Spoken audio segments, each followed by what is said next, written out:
My name is Lashawn Jenkins, and I am 28 years old. And this is the story of how my own family abandoned me on the most important day of my life, my wedding day. I can still see the cake knife in my hand, Jason's arm around mine as we pressed together into the frosting of a three-tiered cake, covered in lilies and hydrangeas. The room was full of laughter and applause, friends snapping photos, Jason's family cheering with unfiltered joy. But as I smiled for the camera, a hollow ache spread through my chest. Because in that moment, surrounded by celebration, not one face from my own family stood among the crowd. Not my mother, not my father, not even my little sister Harper. I told myself I was prepared for this possibility. After all, the weeks leading up to the wedding had been filled with excuses, half-promises, and cold silences from the people who had raised me. But nothing, absolutely nothing, could have prepared me for the sting of looking out at the seats we had reserved for them, only to see them empty. As Jason handed me a plate with the first slice of cake, my phone vibrated inside the hidden pocket of my dress. Against my better judgment, I slipped it out, thinking maybe, just maybe, it was a message of apology. Instead, I saw a flashing screen filled with missed calls, 36 of them, from my mother, my father, and even Harper. And one urgent message: "We need to talk now." The words blurred as my throat tightened. Why now? Why after weeks of silence? After choosing Harper's engagement party over my wedding? Were they suddenly desperate to reach me? Jason noticed my frozen smile faltering and leaned close, whispering, "Whatever it is, it can wait. This is our day." But my heart wouldn't let it go. Because the truth was, this wasn't just about today. It was about every moment that had led me here. Every forgotten birthday, every overshadowed achievement, every time I was pushed aside so Harper could shine. And now on the day I was supposed to feel chosen, loved, and celebrated, the betrayal felt complete. To understand how I ended up standing in a room full of strangers and in-laws while my own blood turned their backs on me, I have to take you back to the very beginning. Back to the house in Ohio where my story began.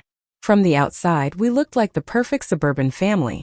My parents, Daniel and Evelyn, my little sister Harper and me, matching Christmas sweaters, annual beach vacations, polished family photos framed on the mantle. But behind closed doors, I always felt like the emotional orphan of our family. Harper, 3 years younger, was the golden child, the one with the halo of blonde curls, the dimpled smile, the girl who seemed born to be adored. She danced ballet, played violin, and sparkled in every room she entered. And my parents, oh, they basked in her glow. I, on the other hand, was the quiet one, the bookish one, the one who brought home scholarships and science fair trophies that barely made it to the fridge before being buried under recital flyers and ballet photos. I'll never forget the day I got accepted into an advanced science program. I was 15, clutching the letter with trembling hands, my heart bursting with pride. "Mom," I said, "I got into the program." She looked up for half a second from sewing sequins onto Harper's dance costume. "That's nice, honey. Put it on the counter so Dad can see later." That was it. A passing acknowledgement, like I just told her what we were having for dinner. But when Harper placed third, in a local dance competition that same week, we all went out to dinner. My parents toasted her with champagne, calling her our little star, their faces glowing with pride. I sat quietly at the table, pushing food around my plate, trying to swallow not just my meal but the ache in my chest. That was the pattern of my childhood, me, excelling in academics, Harper, excelling in being adored. And no matter what I did, it was never enough. My parents missed my high school graduation because Harper had a recital. "You understand, right?" my mom said when I expressed disappointment. "This is important for her future." I did understand, but that didn't stop the sting of sitting alone in my cap and gown, scanning the crowd for faces that never showed. By the time I reached college, I had stopped trying. I rarely called home, knowing every conversation would circle back to Harper. When I graduated with honors, they promised to come. I reserved 4 seats. The morning of the ceremony, I got a text. Harper got a call back for a major audition. "We need to drive her to New York. We're so proud of you, though. Take pictures." That day, only one seat was filled by Naomi, my best friend since freshman year. She became the family I chose, The one who held me after unanswered birthday calls. The one who cheered for me when no one else did. And it was Naomi who stood beside me years later when I met Jason, the man who would become my husband. Jason was tall, kind-eyed, and laughed like life was meant to be enjoyed. On our third date, I told him about my family, expecting him to flinch away like others had. Instead, he took my hand across the table and said, "That's not okay, Lashawn. You deserve better." No one had ever said that to me before. And for the first time in my life, I started to believe it. Jason showed me what unconditional love looked like. His family welcomed me as if I had always belonged, his mother calling just to chat, his father sending me articles about science breakthroughs, his sister inviting me to bridal showers and birthdays. For the first time, I felt like part of a family, a real family. But the truth is, I had no idea how deeply my old one would wound me until I tried to bring them into the happiest chapter of my life. Jason proposed on our 2-year anniversary, in a theater where we'd had our first date. The film paused midway, replaced by a slideshow of our memories set to our favorite song. When the lights came up, Jason was on one knee holding a ring saying, "Lashawn, you are the strongest, kindest, most brilliant woman I have ever known. Will you marry me?" I said yes through tears, the theater erupting in applause. And as we toasted with champagne later that night, I knew I had to call my family.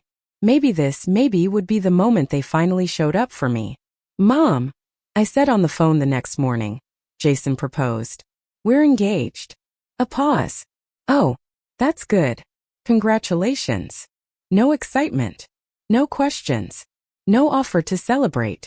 Just silence and then, "By the way, Harper just got the lead in a theater production.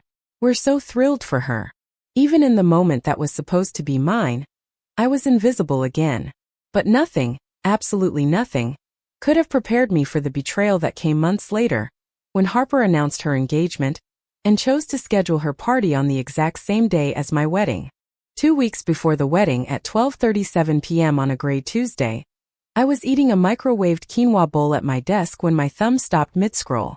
There she was, Harper, beaming at the camera, one hand raised, a diamond catching the light like a threat. The caption read, "He asked." I said yes. #engaged, #future Mrs. Williams.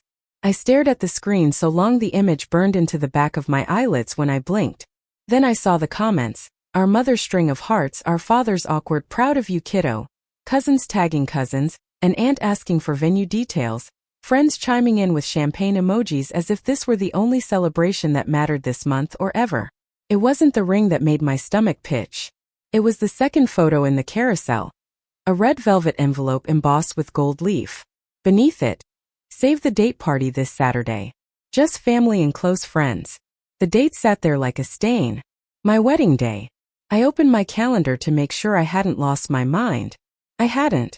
I closed the calendar, then opened it again like an obsessive superstition would magically fix the universe. The numbers didn't move. They never do.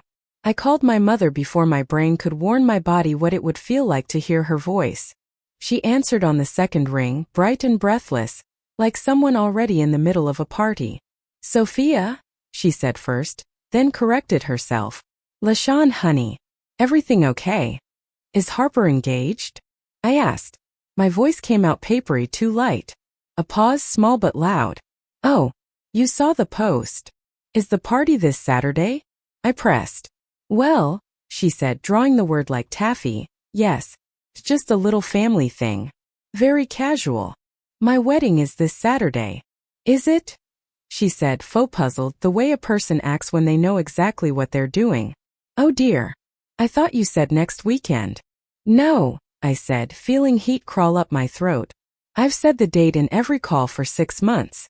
The invitation was in your mailbox 4 months ago. You RSVP'd. Dad said he would walk me down the aisle."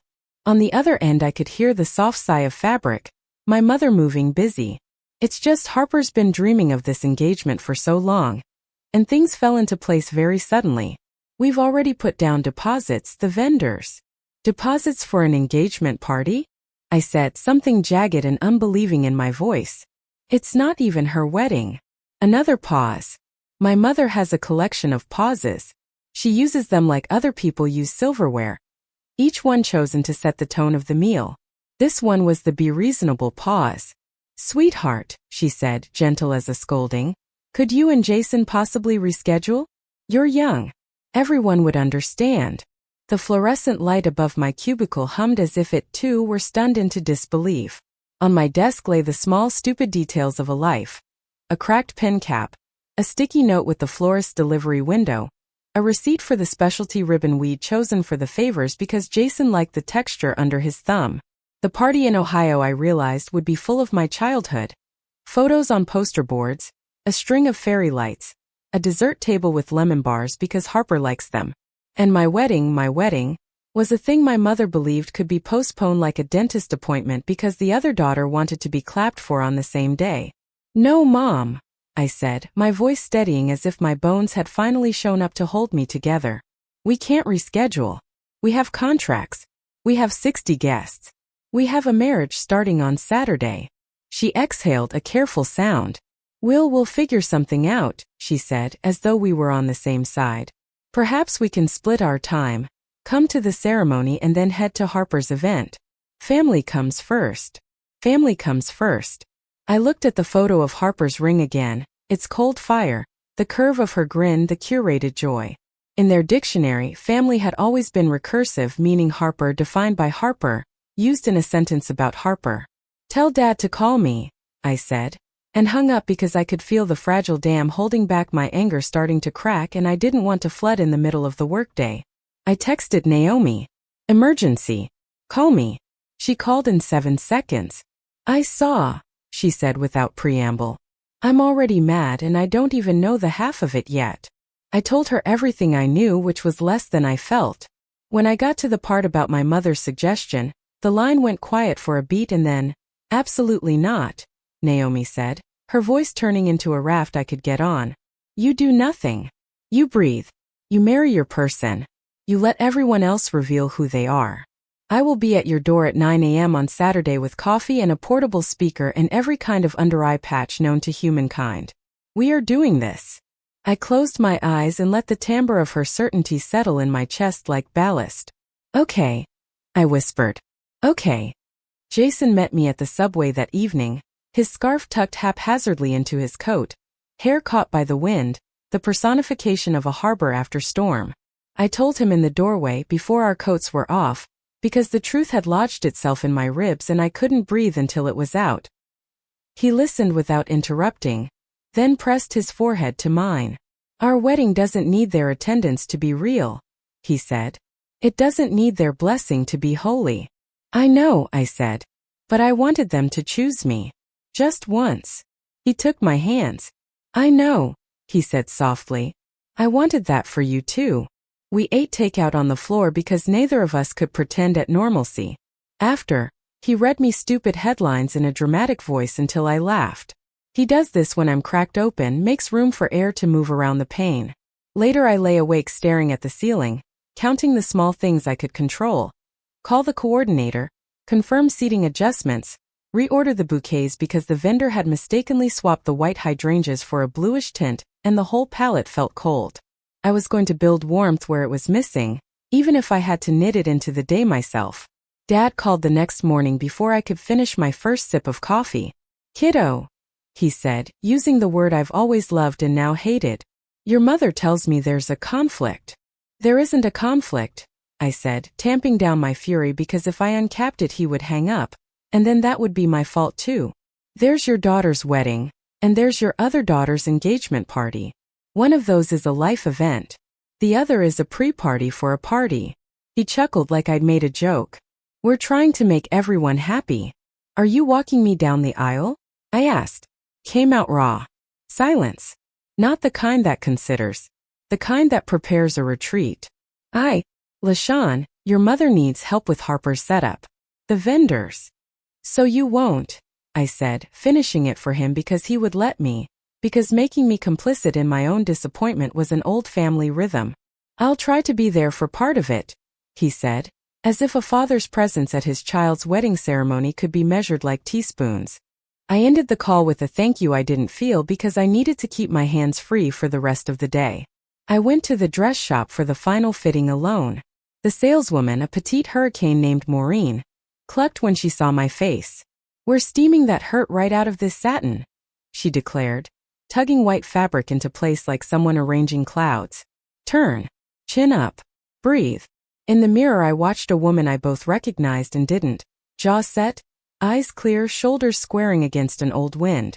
When Maureen pinned the veil she said, "Softer now. Whoever shows up, shows up.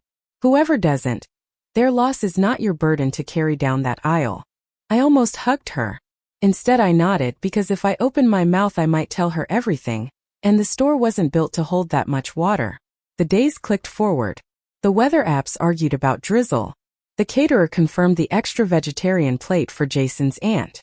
Linda, his mother, dropped off a basket of emergency essentials with a handwritten note that read, "You are already our daughter. Saturday just makes it official." I cried in the kitchen over a packet of bobby pins. I kept texting my mother, tapping out invitations to decency as if they were spells that might change the ending. "The rehearsal is at 5 on Friday if you'd like to come. We'll be at the restaurant on Pearl Street after. There's a seat for you. Dad, I can add your song to the DJ list for the father-daughter dance. Just say the word." Each time I watched the little typing bubble appear, disappear, then reappear like a guilty conscience. Replies came delayed and thin. "Busy with arrangements. We'll try to stop by. So proud of you." Pride, it turns out, is a word that can be put on like a coat, warm to the wearer, cold to the one who needed the heat. On Thursday I had my last session with Dr. Winters before the wedding. She keeps a glass bowl of polished stones on the coffee table like a river caught in a room, smooth surfaces for restless hands. I turned a dark green one over and over while I told her what had happened, how I tried to be both bride and mediator, daughter and boundary, child and woman. "What do you want from Saturday?" she asked. To be chosen, I thought, because that desire isn't an organ you can remove with rationality. Instead I said, "I want to belong to my own life." She smiled in that way good therapists do, present, not possessive. "Belonging," she said, "is not a vote other people can cast for you. It's something you choose again and again, sometimes in the face of evidence that you shouldn't have to. If you feel a grief rise on Saturday, let it rise. Grief is honest. But don't let it narrate the whole day. Give the microphone back to love." I carried that line with me like a folded note in my pocket. Give the microphone back to love. The rehearsal day dawned crisp, the air tasting like a clean sheet. I texted my mother at noon. A quick head count would help the coordinator. "Are you coming to the rehearsal?" No reply. At 4:45, the coordinator looked at me gently and said, "We should start." We started. Jason's 12-year-old cousin took his ring-bearer role like a sacred oath, carefully practicing his steps until the whole room smiled on purpose because joy, I learned, can be made with a plan. Linda hugged me when we finished. Robert clapped Jason's shoulder and said, "Ready as you'll ever be, son." I kept my phone face down on the chair beside me. When I finally checked it, there was a text from my mother. "Busy preparing for Harper's big day. Good luck tonight. Love you." I looked at the words big day and felt something tilt, the axis of the universe sliding just enough to make me seasick. At the rehearsal dinner, there were place cards for my parents, a quiet kindness from Jason's family. Linda discreetly removed them when it became clear the chairs would stay empty. She closed the gaps with practiced hands. That's what she does, I realized. Not just make room for what's present, but make peace with what isn't. Naomi sat beside me, a one-woman orchestra of distraction. She told the story of the time we tried to bake brownies in the dorm microwave and created a chewy meteor.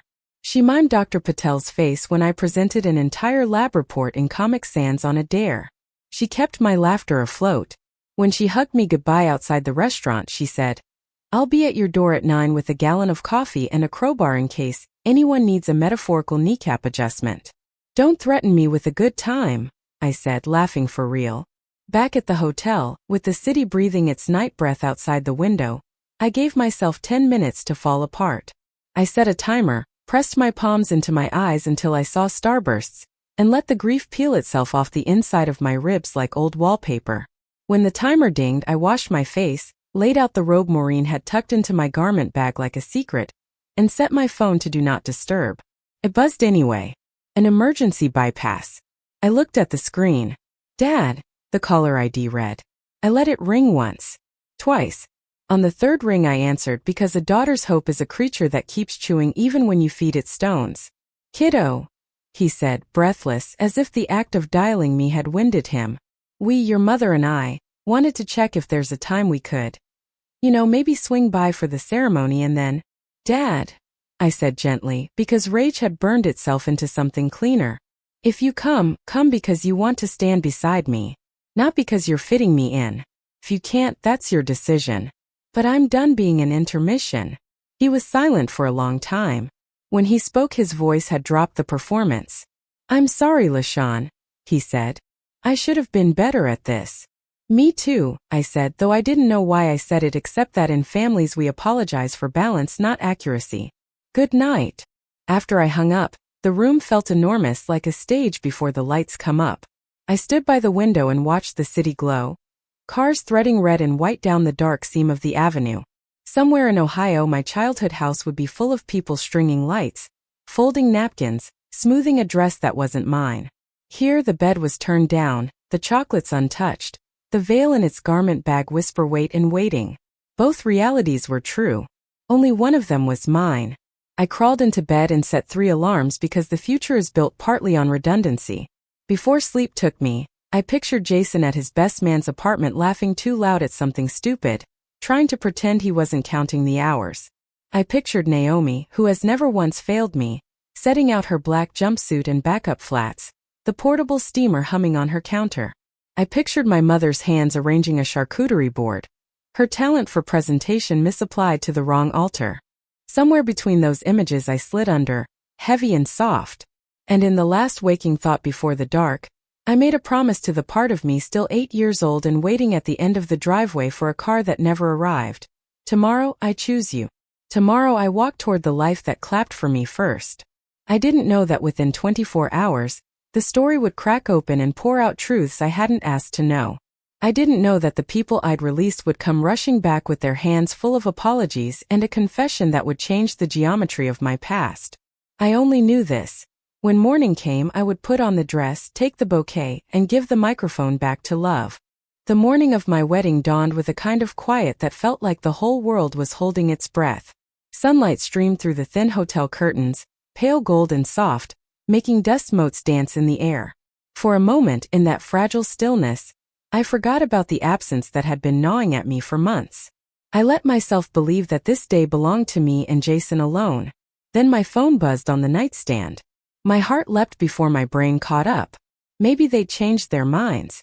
Maybe my parents had driven through the night and were downstairs right now, ready to make things right. But when I reached for the phone, my chest caved in again. It wasn't my parents. It wasn't Harper. It was Naomi. I'm so sorry, Lashawn. Family emergency. I might be late, but I'll be there before the ceremony. Don't worry. The words blurred as I read them again and again.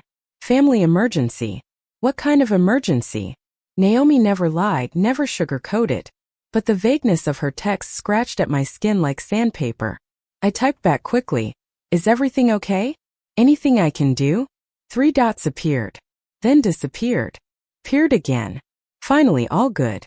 Just get some rest, bride. Big day tomorrow. Something in me recoiled. Naomi had never been this evasive. I stared at the message until my eyes watered. My chest tightened with the same cold dread I'd felt scrolling Harper's engagement announcement. But I told myself not to spiral. Not today. I forced myself to shower, to breathe, to move as if this was the day I'd dreamed about. By the time I'd wrapped myself in the silk robe from my garment bag, I heard a knock at the door. Room service. I asked, my voice thick from sleep. It's Allison, a familiar voice called back. I blinked.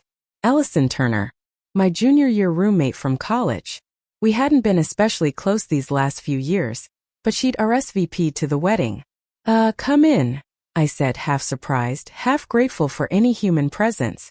When I opened the door, Allison stood there holding a cardboard tray of coffee cups and a bakery bag stuffed with bagels. She looked me up and down, her cheerful smile faltering as she took in my blotchy eyes and trembling hands. Whoa, she said gently, setting the tray down on the desk. What happened? The words were all I needed. I crumbled. Right there in the doorway of my hotel room, I broke open like glass. Tears poured down my face as I tried to explain between sobs, the engagement party, the empty RSVPs, Naomi's strange message, my father's half-promise to fit me in. It all came out in jagged bursts, ugly and raw. Allison wrapped her arms around me like a sister would, and for a moment I let myself collapse into her. Hey, she murmured into my hair. They don't deserve you. But Jason does. And today's about you and him. Listen, if you'll let me, I'll step in. Be your maid of honor, whatever you need. I'm here. Her words hit me like sunlight after days of rain. You do that? I asked, half in disbelief. Absolutely, she said. What are friends for?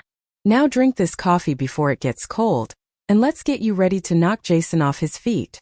I wanted to protest, to say it wouldn't feel the same without Naomi, without the people who should have been here. But something inside me softened. Maybe life had been preparing me for this all along. To find family where I could, to accept love when it showed up, even from unexpected places. The hair and makeup team arrived promptly at 9. Allison buzzed around the room like she'd been rehearsing for this role all her life. She confirmed appointments, handed me tissues at exactly the right moments, even made me laugh with ridiculous stories from college I'd long forgotten. By the time I stepped into my gown, a simple, elegant A-line with delicate lace along the sleeves, I almost felt like a bride again. Almost. But then came the hollow ache. The empty space where my mother should have been fastening my veil, where my father should have been waiting by the door with watery eyes and shaking hands. Instead, it was Allison who clipped the veil into place, her own eyes shining as she whispered, "You look beautiful. Jason's going to lose it when he sees you." I managed a smile through the ache. "Thank you," I whispered.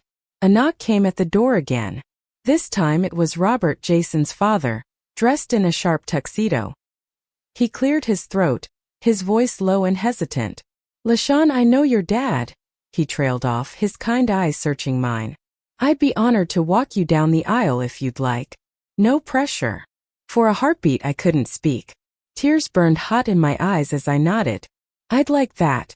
Thank you." Robert's shoulders eased as he smiled. "The honor is mine."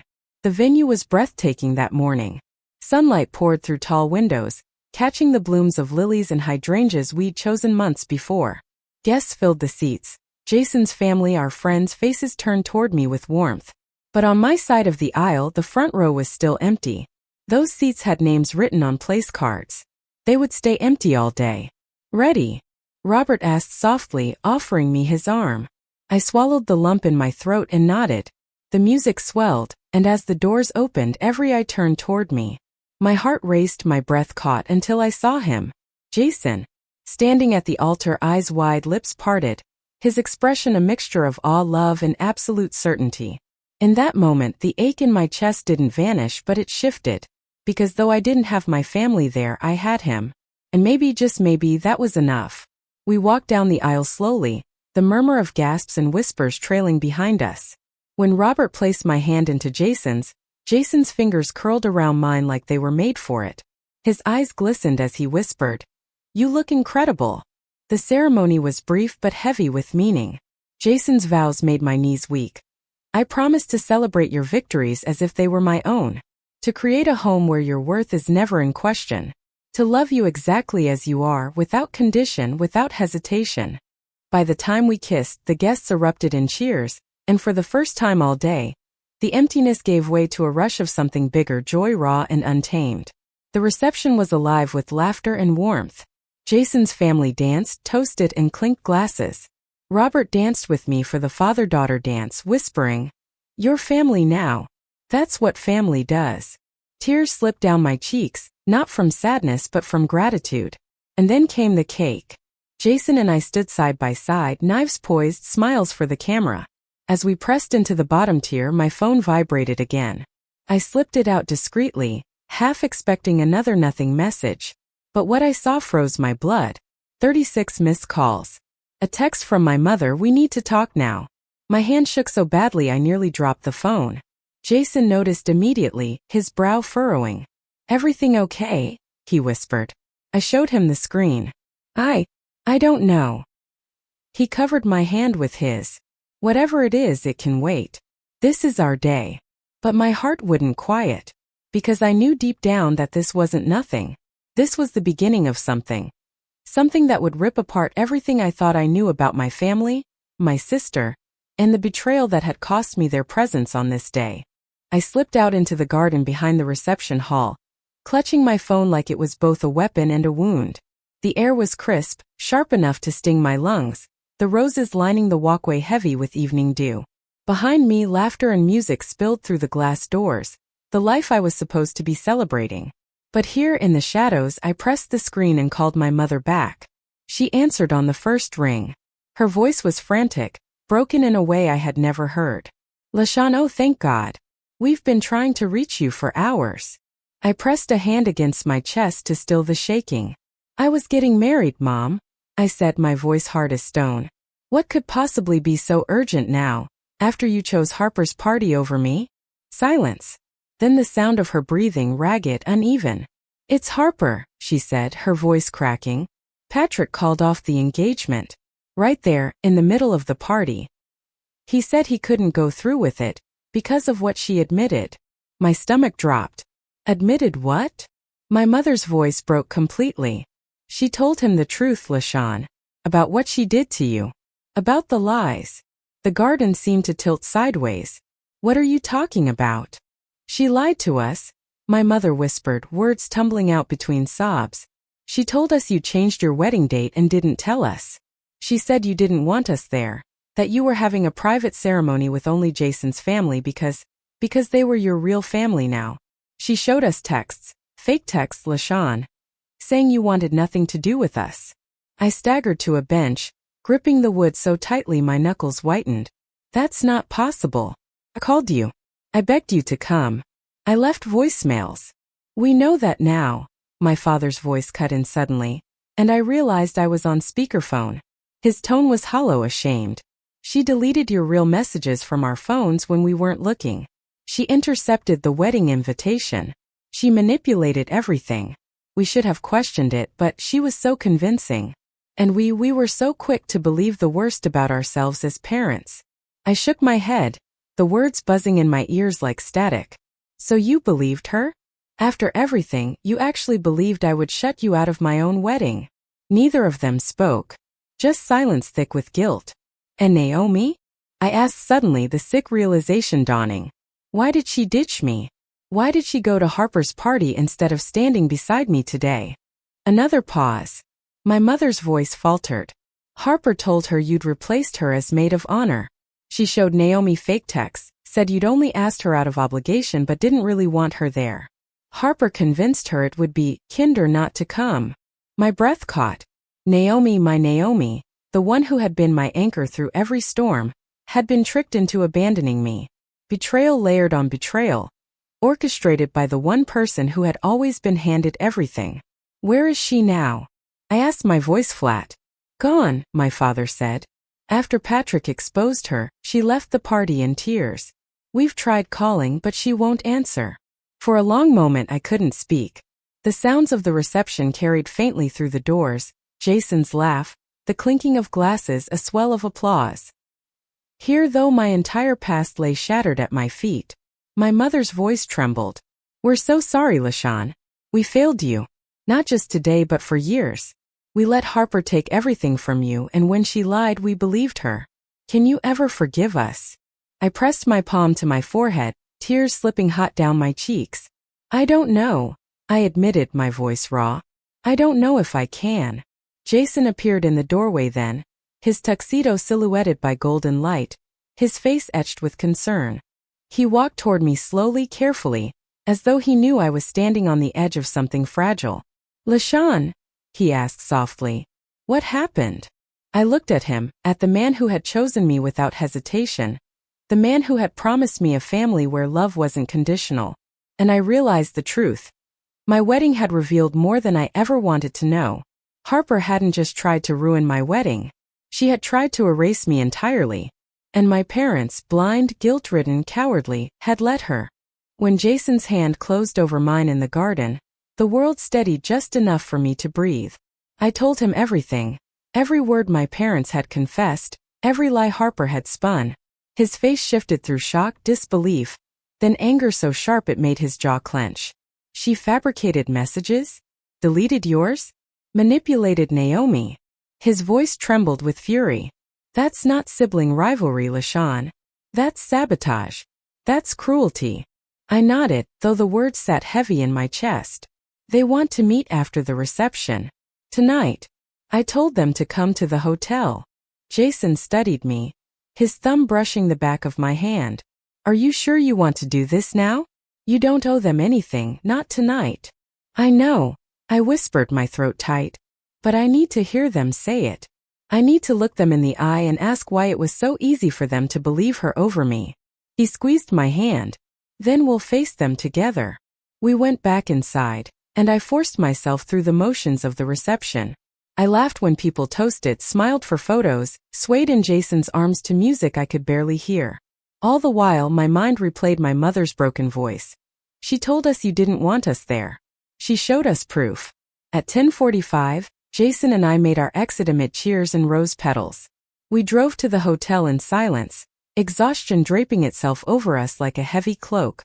By 11:15 I saw them. My parents waiting in the lobby. My mother's eyes were swollen, her mascara smudged. My father's shoulders slumped as if he'd aged a decade in one night. I froze just inside the doors, every muscle in my body taut. For years I dreamed of them being proud of me, of finally seeing me. And now? Now all I saw was their guilt. Jason touched my elbow gently. Do you want to do this? Yes, I said, though the word tasted like blood. We found a small conference room off the lobby. The four of us sat around the table in brittle silence. Finally, my father cleared his throat. We don't expect forgiveness. What we did, missing your wedding, believing Harper, it's unforgivable. But we need you to know how deeply sorry we are. I stared at him, my voice sharp. Sorry doesn't change the fact that you missed my wedding. That you let Harper convince you I didn't want you there without even calling me directly. Why was it so easy to believe her? They exchanged a look. One I'd seen all my life, the wordless communication of people who know their guilt too well. My mother spoke, her voice trembling.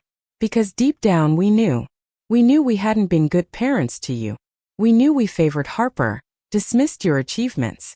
When Harper said you wanted nothing to do with us, part of us believed it, because we thought maybe we deserved it. Her words hit me like a slap. So instead of fighting for me, you gave up? You let her erase me from my own wedding day. Tears spilled down her cheeks. We were cowards. It was easier to believe her lie than to face how we'd failed you. I sat back, the weight of their confession pressing into me.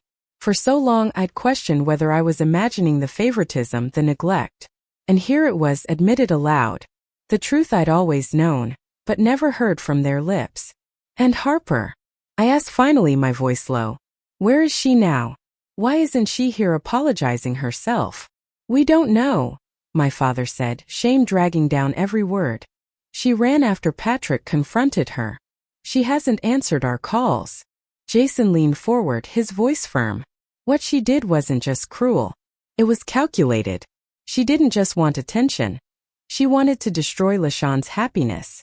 That's not something you brush aside as jealousy. She needs help. Serious help. My parents nodded, their eyes downcast. For the first time, I saw them not as towering figures of authority, but as small broken people shackled by their own choices. I crossed my arms, my voice steady.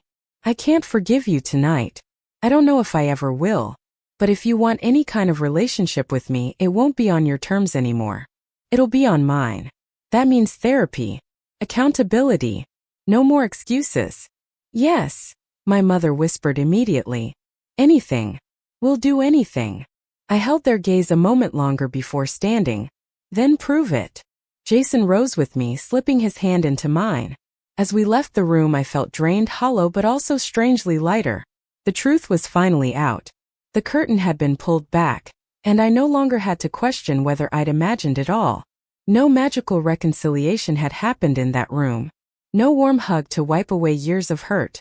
But for the first time in my life, my parents had admitted the truth. And that was the beginning of something.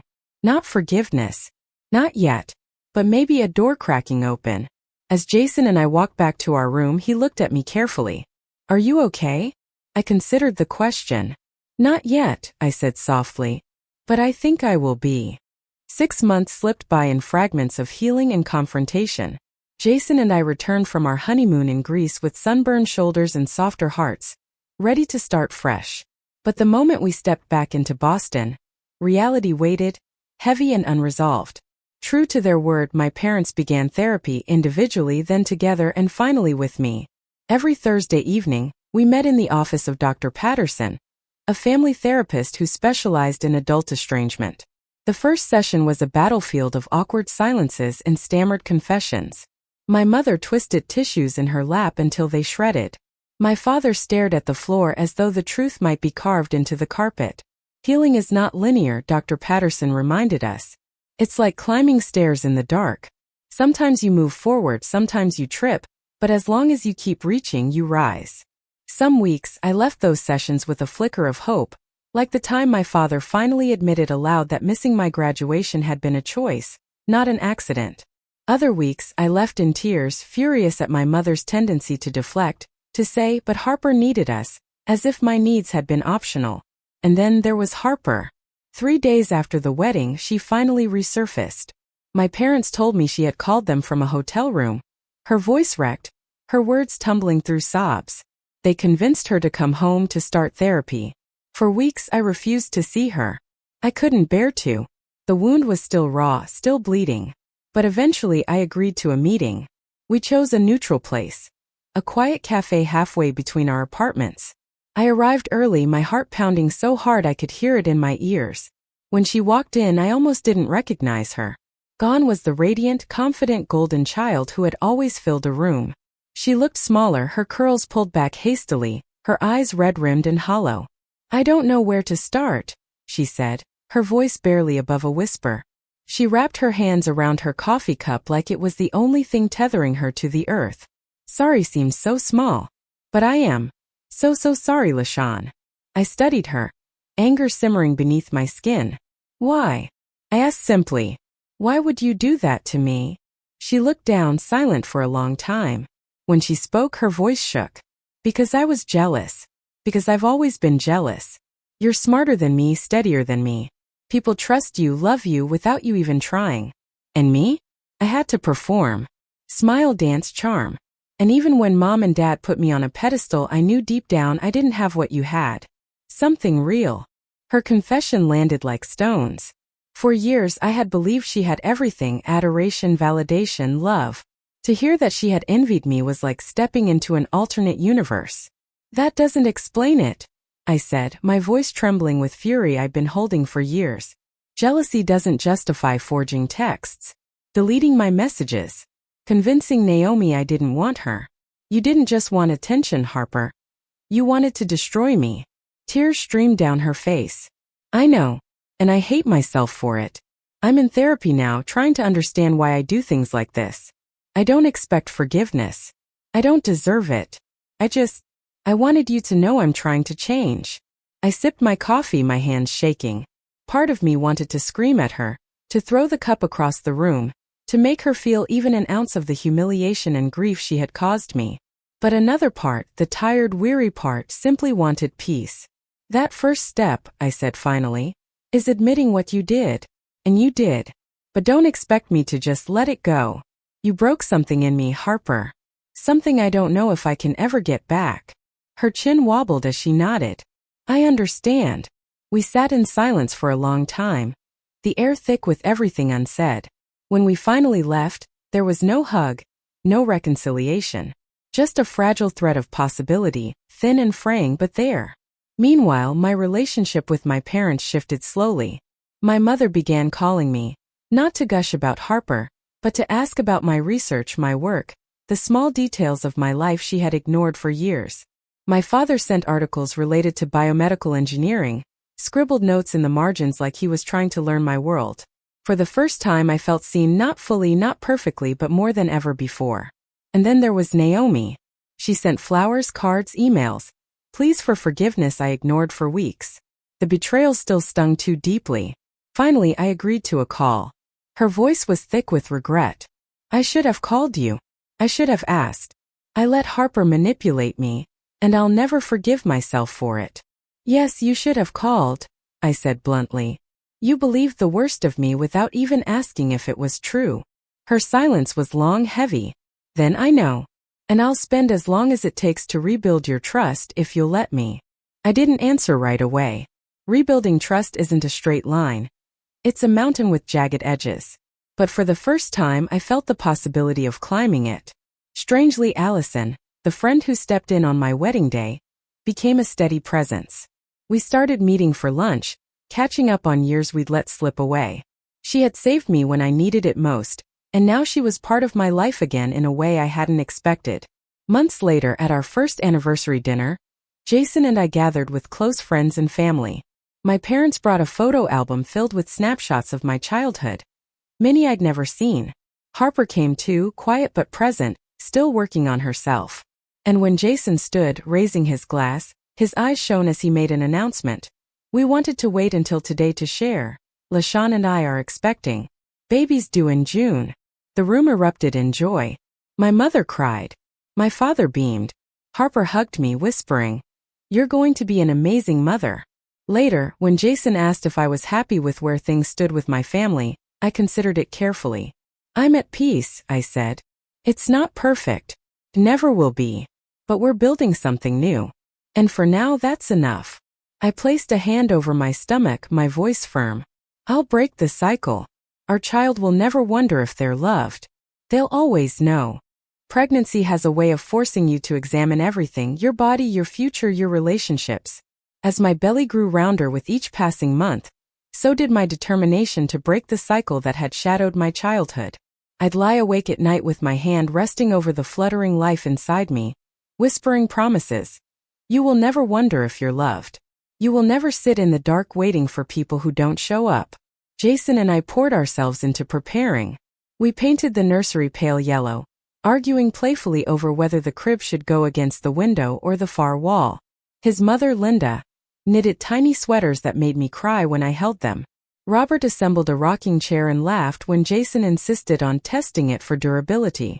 Even Olivia, his sister, came over with stacks of baby books and a playlist of lullabies she'd sworn by. It was everything I had once dreamed family could be. Unconditional, present, steady. Yet, as the due date drew closer, I found myself circling back to the unresolved ache. My parents and Harper. Therapy with my parents continued, and while progress was slow, it was there. My mother called once a week to check in, her voice softer now, less distracted. My father had taken to sending baby advice he pulled from articles or old parenting books. A strange mixture of clumsy and sweet. For the first time in years, I felt their effort. But effort couldn't erase the memories of all the times I had begged for their presence and been denied. Forgiveness hovered like a word on the tip of my tongue. Close but never spoken. Dr. Patterson reminded me, forgiveness isn't a gift you give others. It's a key you use to unshackle yourself. You can set boundaries and still let go of the poison inside. Harper, though, that was harder. We met again in another cafe. She looked healthier, her eyes clearer, her posture less crushed. Therapy had steadied her somewhat, but the apology still hung between us like a fragile ornament. "I've been thinking a lot about what I did," she admitted, stirring her tea though she never drank it. "About why I felt the need to ruin your happiness instead of building my own." "Ugly, Lashawn.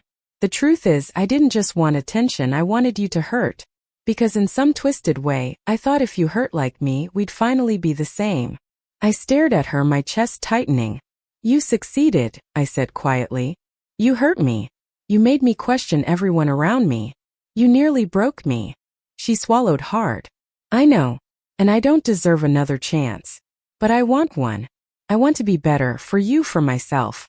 For the niece or nephew I'm going to have." Her words struck a chord I wasn't ready for. My hand drifted instinctively to my belly, where the baby shifted like it too was listening. "I don't know if I can forgive you," I said slowly. "But I also don't want to carry this hatred forever. For my child's sake, I need to at least try." Harper's eyes filled with tears. "That's all I ask. A chance to earn it." When I got home, Jason found me sitting on the nursery floor, holding a tiny onesie against my stomach. "Rough day?" he asked gently. "I told Harper I'd try," I confessed. "Not for her. For me. For the baby." He knelt beside me, wrapping his arms around my shoulders. That's enough, he whispered. Trying is enough. In the weeks that followed, something inside me shifted. I stopped replaying every missed recital of mine, every forgotten birthday, every empty seat. The memories didn't vanish, but they loosened their grip. I realized forgiveness wasn't about excusing what had been done. It was about refusing to let it define me anymore. The night before our baby shower, I stood by the window, watching the city lights flicker against the dark sky. Jason came up behind me, his hand sliding over my swollen belly. "Are you ready?" he asked softly. "Yes," I said. For the first time I meant it. Because tomorrow, when family and friends gathered, I knew the seats wouldn't all be empty anymore. And even if some people failed me again, I had already built something stronger. A new foundation, a new family, a new future. And this child, our child, would never doubt where they belonged. The morning of my baby shower, I woke to the sound of Jason humming in the kitchen, the smell of pancakes drifting into the bedroom. My hands instinctively went to my belly. Our child shifted gently beneath my palm, as if already eager to join the celebration. For a moment I let myself savor the sweetness. This was my family now. Jason, our baby, and the life we were building. But beneath the excitement pulsed a steady thrum of nerves. My parents were coming. And Harper too. It would be the first time we were all in the same room since the night they confessed the truth about her lies. The venue was a small community hall that Jason's sister had decorated with soft yellow streamers, floral centerpieces, and a banner that read "Welcome Baby Jenkins." When I walked in, friends cheered. Jason's mother embraced me with tears in her eyes, and for the first time in months, I felt surrounded by joy rather than grief. Then the doors opened, and my parents entered. My mother clutched a wrapped box in her hands, her eyes searching mine with hesitation.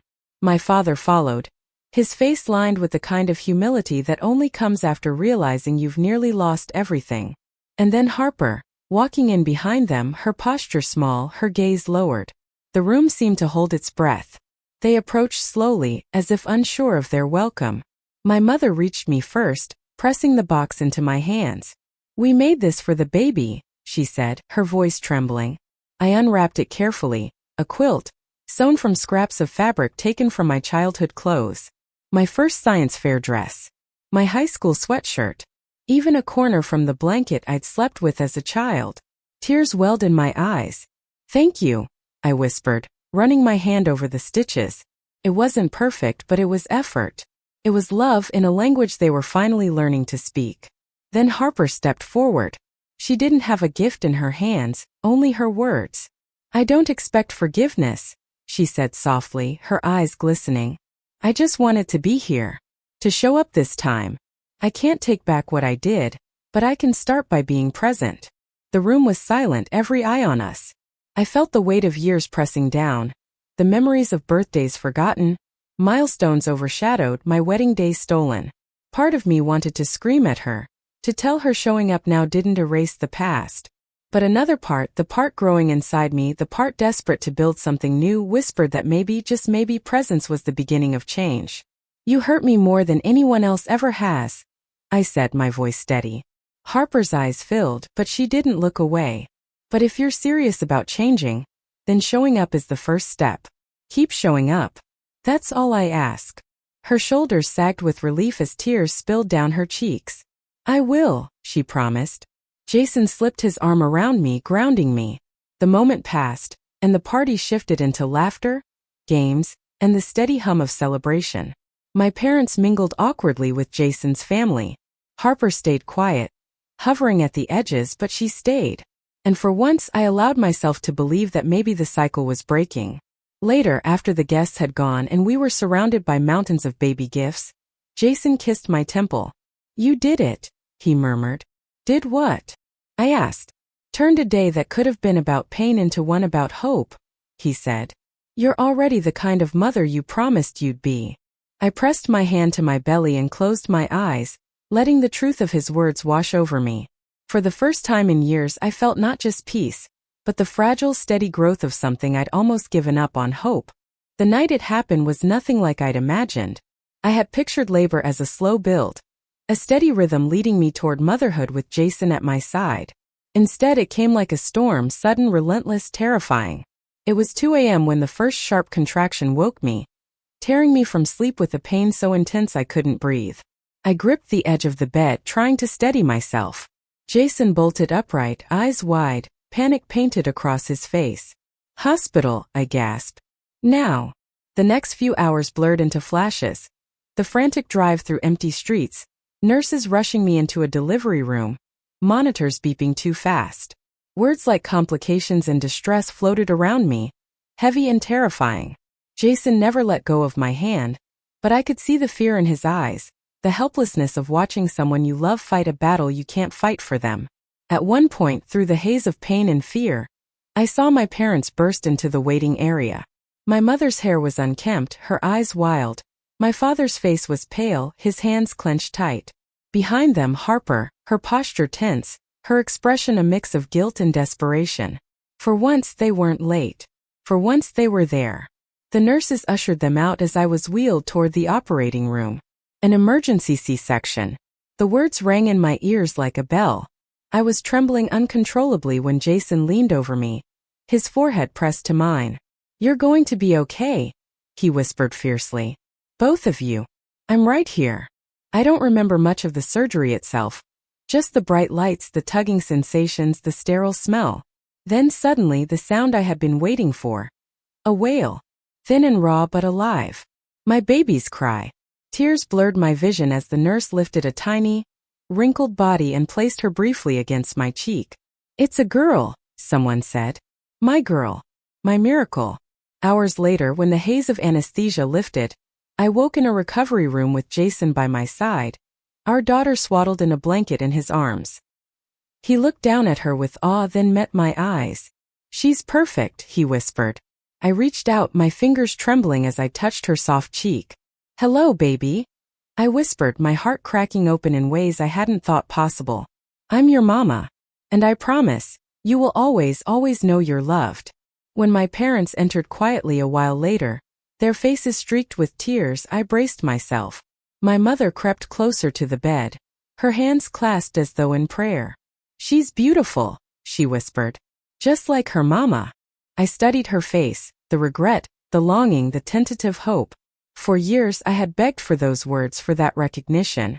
Now they came when I least expected them. Harper hung back, her arms folded tight as though holding herself together. Finally she stepped forward. Can I see her?" she asked softly. I hesitated, my mind replaying the lies, the betrayal. But then I looked at my daughter, her tiny chest rising and falling, pure and untainted by the past. And I realized the choice was mine. Whether to pass down the cycle of bitterness or to begin something new. "Come closer," I said quietly. Harper's eyes widened, tears spilling as she stepped beside me. She looked down at the baby, her expression breaking open.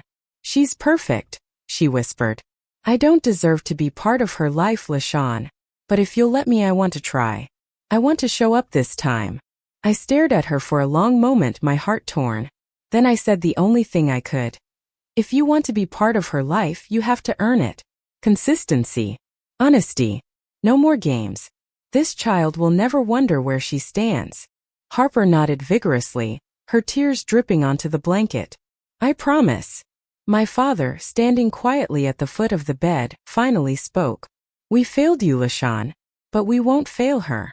Whatever you need, diapers, babysitting, late-night runs for formula, we're here. No excuses." For the first time I believed him. As I cradled my daughter against my chest, the room filled with something I had never felt from my family before. Presence. Imperfect, fragile, but real. And in that moment I knew. This was the beginning of a new story. Not just for me but for her. New motherhood was nothing like the carefully curated photos people post online. It was raw, messy, exhausting. And yet it was the most profound thing I had ever experienced. Nights blurred into days and days into nights. I lived in a haze of sleeplessness and love so fierce it frightened me. Our daughter Ava was small but strong, her cries sharp enough to shake me from the deepest fatigue. Jason was a rock, leaping up for midnight feedings, learning how to swaddle better than any nurse, singing lullabies in a voice that cracked but always soothed her. Together we stumbled through it, two amateurs fumbling our way into parenthood. And then there were my parents. True to their word, they showed up. Not just in words but in actions. My mother brought casseroles and folded laundry without being asked. My father rocked Ava to sleep in the chair he'd once assembled, humming softly in a way that made my chest ache with emotions I couldn't name. For the first time in my life I saw them trying, really trying. Still, trust was a fragile thing. Every time they held Ava, a small voice inside me whispered, "Don't forget. Don't let them rewrite history." I wanted to believe this change was real, but part of me was terrified it wouldn't last. And Harper was the hardest. She visited often, always tentative, as if waiting for me to revoke her permission.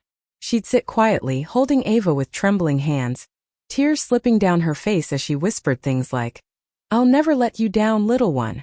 I swear it." She volunteered to babysit, to run errands, to prove she could be steady. One afternoon when Ava was 3 months old, I found Harper in the nursery, staring down at her niece in the crib.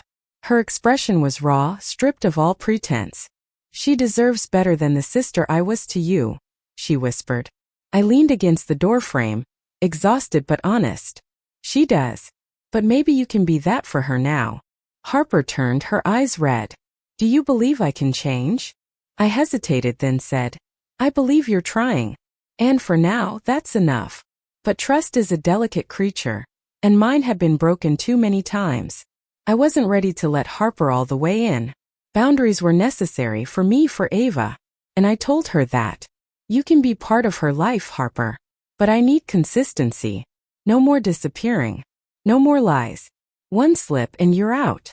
She nodded, her jaw tight. "I understand. I'll prove myself." As weeks turned into months, I found myself caught between two worlds. The one I had built with Jason, steady and full of love, and the one I was cautiously rebuilding with my parents and sister. Some days I felt hope. Other days fear gnawed at me. One night, as I fed Ava by the dim light of the nursery lamp, Jason touched my shoulder. "You're doing amazing," he said softly. I shook my head, tears brimming. "I'm terrified I'm going to repeat the same mistakes. That I'll love her the way my parents loved me. Conditionally, unevenly." Jason knelt beside me, his hand resting over mine on the bottle. "You've already broken the cycle. You love her too much to ever let that happen. Look at you, you're afraid of failing because you care so deeply. That's what makes you different." His words sank into me, steadying me. He was right. I wasn't my mother. I wasn't my father. And Ava would never feel invisible in her own home. But as I watched her tiny chest rise and fall, I knew something else too. Forgiveness, like motherhood, wasn't a single moment. It was a series of choices made day after day.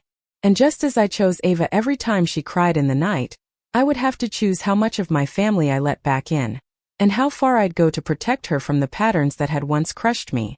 Because now, I wasn't just fighting for myself anymore. I was fighting for her. Ava's first birthday crept up faster than I could comprehend. One moment she was a newborn curled on my chest. The next she was wobbling on unsteady legs, her laugh bubbling like music. Planning her celebration was bittersweet. I wanted it to be a day filled with joy, but I couldn't ignore the nervous energy in my chest. My parents and Harper would be there. And fragile progress or not, old wounds had a way of reopening at the worst times. Jason and I decided on a small backyard party at our home. Yellow balloons swayed in the breeze, streamers crisscrossed the fence, and a little cake sat waiting with a single candle. As guests arrived, I felt myself loosening, soaking in the warmth of friends, neighbors, and Jason's family. When my parents walked in carrying a wrapped gift, I smiled politely but felt my guard rise. They had been trying therapy sessions, weekly calls, but trust was still being rebuilt brick by careful brick. Harper came behind them, carrying a stuffed rabbit almost as big as Ava. She caught my eye nervously and offered a tentative smile. For a while everything was fine. Ava squealed as she opened presents, frosting smeared across her cheeks when she lunged at the cake. Cameras flashed, laughter rang out. My mother snapped photos, my father clapped at every giggle. Harper hovered, cautious but present. And then it happened. It was small, barely more than a murmur. My mother, watching Ava toddle across the grass, leaned toward Harper and said with a wistful smile, "She has your charm, Harper. Always in the spotlight." The words pierced me like a knife. My chest tightened, the laughter around me dimming into a dull roar. There it was, the old pattern resurfacing like a ghost. Harper the star. Harper the adored. And me once again invisible in my own story. I set down the juice I'd been holding and walked over, my voice trembling but sharp. Don't do that. My mother blinked, startled. Do what? Don't compare her to Harper. Don't start the same cycle with my daughter that you did with me. Ava doesn't need to be anyone's spotlight. She just needs to be herself.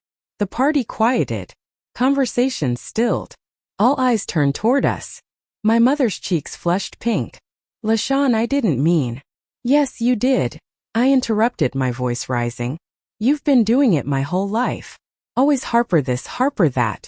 Even when I begged for your attention, you gave it to her. And now at my daughter's first birthday, you want to start again? No. It ends here. Harper's eyes widened, her face pale. Lashawn. No, I said firmly, looking at her. This isn't about you right now. This is about boundaries. And my daughter will never grow up feeling second best in her own home. Not to you. Not to anyone. Tears welled in my mother's eyes. My father reached for her hand, his voice quiet. She's right, Evelyn. We can't make the same mistakes again. The silence was heavy, uncomfortable. Then Jason stepped forward, his voice calm but resolute. This is why Lashawn has been cautious. This is why trust takes time. But this moment is also a chance. You can hear her, really hear her, and change. Or you can keep pretending it's harmless. But if you want to be in Ava's life, it has to change. My mother covered her face, her shoulders shaking. I'm sorry, she whispered through tears. I wasn't thinking. You're right. It's a habit and it's wrong. I'll do better. I exhaled slowly, the tension loosening in my chest. For once, instead of denial, there was acknowledgement. Maybe small but real. The party slowly resumed, the awkwardness fading into laughter again. Ava clapped her frosting-smeared hands, oblivious to the storm that had just passed.